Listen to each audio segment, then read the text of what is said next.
हे सुरक्षित राहिलं पाहिजे म्हणून पहिल्यांदा 17 प्रकारचे कारखाने त्या माहेश्वर राज्यामध्ये उघडणाऱ्या अहिल्यादेवी होत्या। त्या माहेश्वर राज्याला किंवा माळवा प्रांताला सुरक्षित ठेवण्याकरता जो दारुगोळा लागायचा, ज्या तोफा लागायच्या, जे शस्त्रास्त्र लागायचे, हे सगळे त्यांच्या स्वतःच्या कारखान्यामध्ये तयार व्हायचे आणि त्याच्या माध्यमातून त्या ठिकाणी एक प्रकारे रोजगाराची निर्मिती व्हायची आणि आपलं राज्य देखील पूर्णपणे सुरक्षित त्या ठेवायच्या।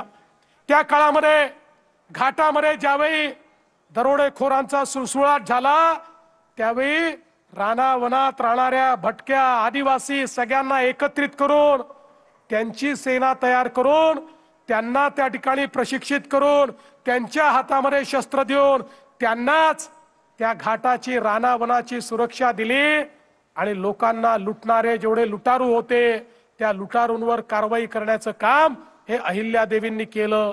एवढंच नाही तर पहिल्यांदा महिला सैनिकांची तुकडी तयार करणाऱ्या देखील अहिल्यादेवी होळकर होत्या, ज्यांच्याकडे स्वतंत्र आमच्या महिलांची सैनिकांची तुकडी होती आणि स्वतः लोकमाता अहिल्यादेवी लढाईमध्ये समोर असायच्या। हत्तीवर बसून लढाईचं नेतृत्व करणाऱ्या अशा प्रकारच्या वीरांगना आमच्या लोकमाता अहिल्यादेवी होत्या।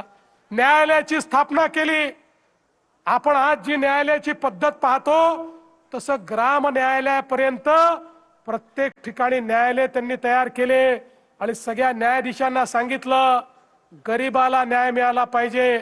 न्याय जर श्रीमंतांनी विकत घेतला, श्रीमंताच्या दबावात येऊन केवळ तुम्ही न्याय दिला तर तुम्हाला पदच्युत करण्यात येईल हे सांगणाऱ्या लोकमाता होत्या आणि म्हणून त्यांच्या राज्यामध्ये गरीबातल्या गरीबाला देखील न्याय होता। ही न्यायप्रिय व्यवस्था तयार करणाऱ्या लोकमाता होत्या आणि म्हणून त्यांच्या राज्यकारभाराच्या संदर्भात आपण अनेक गोष्टी सांगू शकतो। मध्यंतरीच्या काळामध्ये त्यांच्या 300व्या जयंतीच्या निमित्ताने या ठिकाणी आपण एक अतिशय सुंदर अशा प्रकारचं एक फोटो बुक तयार केलं ज्याच्यामध्ये सुंदर असे त्यांच्या इतिहासाचे फोटोग्राफ आणि त्याचा इतिहास लिहिला आणि मला सांगताना आनंद वाटतो हे जे पुस्तक आहे ते महाराष्ट्र शासनाच्या वतीनं भारतातल्या सगळ्या मुख्यमंत्र्यांना आणि सगळ्या गव्हर्नरला मी पाठवलं आणि त्यांना सांगितलं की राज्यकारभार कसा चालला पाहिजे हे लोकमातेकडनं शिकण्याकरता हे पुस्तक मी तुम्हाला देतो आहे। आणि खऱ्या अर्थानं चोंडीचा विकास आराखडा आज अण्णासाहेब डांगे या ठिकाणी आहेत। अण्णासाहेबांनी चोंडीमध्ये पहिल्यांदा त्या ठिकाणी आमच्या लोकमातेचं जे स्मारक आहे ते स्मारक तयार करण्याचं काम हातामध्ये घेतलं। आता एक मोठा आराखडा आपण तिथे करतोय आणि त्यांच्या या जन्मशताब्दीच्या निमित्ताने आपण त्यांनी जे बावड्या तयार केल्या, जे तलाव तयार केले, त्या ठिकाणी जे मंदिरं तयार केली, या सगळ्यांचं पुनरुज्जीवन करण्याचं काम आता आपल्या हातामध्ये घेतलेलं आहे। खरं म्हणजे त्यांच्या कार्याबद्दल मी कितीही वेळ बोललो तरी तो कमी पडेल। इतकं मोठं कार्य म्हणजे एकीकडे शौर्य होतं, दुसरीकडे धर्मप्रियता होती, तिसरीकडे प्रशासन होतं आणि चौथीकडे समता होती, न्यायाचं राज्य होतं। अशा सगळ्या गोष्टी या त्या राज्यामध्ये त्यांनी प्रस्थापित करून दाखवल्या आणि म्हणून मी एवढंच सांगतो जोपर्यंत चंद्र आणि सूर्य आहे तोपर्यंत लोकमाता अहिल्यादेवींचं नाव हे आपण घेतच राहू हा विश्वास या निमित्ताने व्यक्त करतो। आणि म्हणूनच आज हा अतिशय सुंदर पुतळ्याचं उद्घाटन आपण या ठिकाणी केलंय।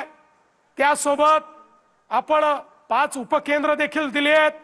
खरं म्हणजे महाराष्ट्राच्या इतिहासात पहिल्यांदा झालं की एखाद्या शहराला एकाच वेळी 5 उपकेंद्र मिळाले आणि यामुळे मोठ्या प्रमाणात विजेची जी आपली क्षमता आहे ती वाढणार आहे।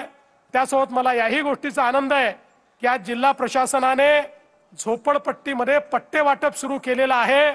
संपूर्ण महाराष्ट्रात झोपडपट्टीत राहणाऱ्या गरिबांना मालकी हक्काचे पट्टे देण्याचा आपला उपक्रम आहे। त्यात आज सांगली, मिरज, कुपवाडमध्ये देखील ही व्यवस्था सुरू झाली। त्याबद्दल देखील आपलं मी मनापासून अभिनंदन करतो। आणि पुढच्या काळामध्ये आपल्याला कल्पना आहे की आपण फ्लड डायव्हर्शनच्या माध्यमातून 500 कोटी रुपयाची कामं सुरू केलेली आहेत, ज्यामुळे सांगली आणि कोल्हापूरमध्ये जे पुराचा धोका सातत्याने तयार होतो, लोकांची घरं बुडतात, लोकांची शेती त्या ठिकाणी बुडत असते, मोठं नुकसान गावांमध्ये आणि शहरामध्ये होते। या संदर्भात वर्ल्ड बँकेच्या माध्यमातून आपण पूर नियंत्रणाचं 500 कोटी रुपयाचं काम हे आता सुरू केलेलं आहे आणि हे काम झाल्यानंतर हा पुराचा फटका देखील या ठिकाणी पडणार नाही। पुढच्या काळामध्ये शेरी नाल्याचं काम आपल्याला हातामध्ये घ्यायचं आहे। या ठिकाणची अनेक कार्य आहेत, ही सगळी कार्य आपल्याला करायची आहेत। आज मी त्याबद्दल जास्त बोलणार नाही, कारण आजचा दिवस हा लोकमाता अहिल्या देवींना समर्पित अशा प्रकारचा दिवस आहे आणि म्हणून आज आपण सगळे मिळून हा संकल्प करू की हयात त्यांनी दाखवलेला मार्ग, छत्रपती शिवाजी महाराजांनी दाखवलेला मार्ग आणि डॉक्टर बाबासाहेब आंबेडकरांनी दाखवलेला संविधानाचा मार्ग, या मार्गानेच आम्ही चालत राहू अशा प्रकारचा संकल्प या ठिकाणी घेतो आणि माझं बोलणं संपवतो। धन्यवाद। जय हिंद, जय महाराष्ट्र। अतिशय उत्तम पुतळा करणाऱ्या गजानन सरगरांचा